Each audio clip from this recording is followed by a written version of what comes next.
महात्मा बुद्ध एक गांव में ठहरे हुए थे। वे प्रतिदिन शाम को वहां पर सत्संग करते थे। भक्तों की भीड़ होती थी क्योंकि उनके प्रवचनों से जीवन को सही दिशा बोध प्राप्त होता था। बुद्ध की वाणी में गजब का जादू था। उनके शब्द श्रोता के दिल में उतर जाते थे। एक युवक प्रतिदिन बुद्ध का प्रवचन सुनता था। एक दिन जब प्रवचन समाप्त हो गए तो वह बुद्ध के पास गया और बोला, महाराज, मैं काफ़ी दिनों से आपके प्रवचन सुन रहा हूँ, किंतु यहाँ से जाने के बाद मैं अपने गृहस्थ जीवन में वैसा सदाचरण नहीं कर पाता जैसा यहाँ से सुनकर जाता हूँ। इससे सत्संग के महत्व पर शंका भी होने लगती है।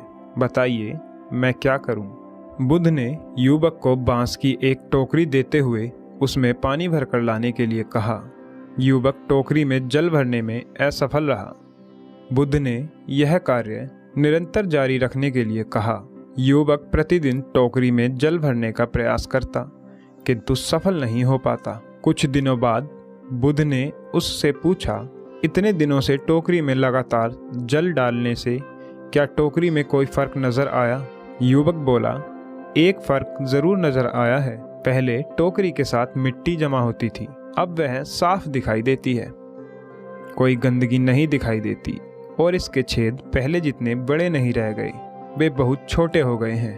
तब बुद्ध ने उसे समझाया, यदि इसी तरह उसे पानी में निरंतर डालते रहोगे तो कुछ ही दिनों में ये छेद फूलकर बंद हो जाएंगे और टोकरी में पानी भर पाओगे। इसी प्रकार जो निरंतर सत्संग करते हैं उनका मन एक दिन अवश्य निर्मल हो जाता है।